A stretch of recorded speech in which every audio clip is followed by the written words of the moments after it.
Hello friends, welcome to Global Online University. This is our 29th episode for Paper 1 MCQ series of UGC NET and SET exam. And in this video, I'll discuss MCQs from communication section. If you have not watched our earlier episodes, a link for them is given in the description. And please subscribe to Global Online University. Moving on to the questions. The question is, which of these factors do not enhance the listening skill? So they have given 4 factors and we have to identify which factor do not enhance the listening skill. So friends, which factors enhance the listening skills? So there are 5 factors which mainly enhances the listening skills. So they are attention, clear perception, analytical approach, and frankness and taking notes. So these 5 factors you have to memorize this. So this 5 factor enhances the listening skill. So out of this only fakeness is there, which is not a factor responsible for enhancing the listening skill. So fakeness is like when you are not understanding something but you are faking like you are understanding it, so that will not help your listening skills. So remember, fakeness is not the factor which enhances your listening skills. Moving on to the next question.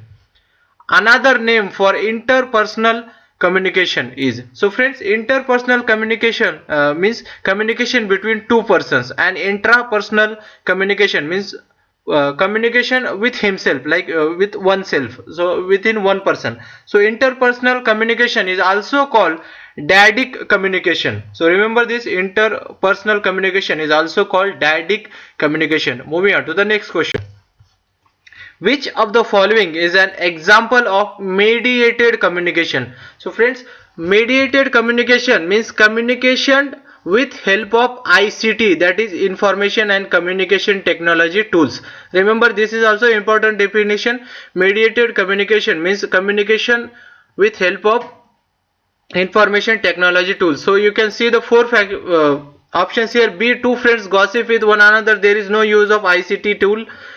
Students work on class project together, no, there is also no ICT involved. And a politician addresses nominating convention, there is also no ICT tool involved. But newscaster delivering a weather report at a 6 o'clock, so he is using the TV as a media, so ICT medium is involved. So this is a example of mediated communication. I hope you got it. Moving on to the next question.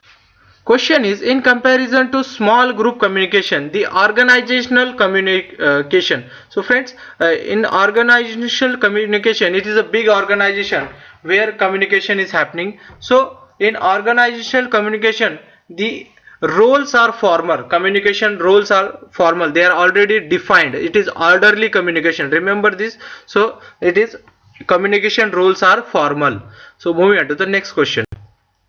What is the starting point of the communication process?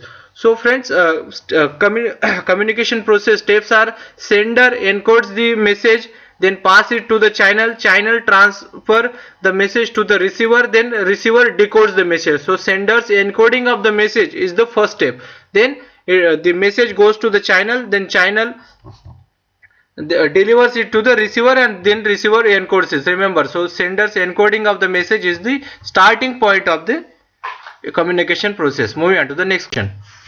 In a group discussion, one must communicate with. So options are hostility, oh this is not correct, ignorance should not be there, long sentences should be avoided, it should be a crisp, and it should be up to the point. So the one in group discussion, one must communicate with the knowledge. Remember this, in group communication, group discussion, one must communicate with knowledge. Moving on to the next question. When the worst time to break into the discussion? So this is related to group discussion. So when options is when everyone is silent, so this is not the worst time. You can talk when nobody is talking, you can put up your argument. When one person is talking, if you don't understand anything, you have some doubt, you can ask him. And when there is less time left, still you can put your argument if you feel that it is must for you to put your argument. But when 2 or 3 more people are talking and you also put your argument, then it will be like a circus. So the worst time to break into the communication when more than 2 people are talking. So remember this. Moving on to the next question. Question is, which of these must be avoided in a group discussion? So friends, in group discussion we must speak facts. We can ask question when it is needed, when you don't understand, and we should speak with clarity and fact, and you should not fumble or speak fast. So the thing which should be avoided is speaking fast. So moving on to the next question. A leadership role first emerge in which of the following kind of communication? So friends, a leadership role first starts from the small group communication. Remember this, a leadership role first starts from the small intrapersonal communication. As we discussed, it is communication within himself, so here there is no role of leadership. Face to face public communication also is just an interaction, there is no leadership role. And media like cell phone and instant messenger, so this is also not important for developing a leadership. So small group communication, remember, is important for developing a leadership. Moving on to the next question. So this question is for viewers. In group discussion, we should be. So options are assertive, dominating, subjective, or ignorant. So the you have to write the correct answer in the comment section. Thank you for watching.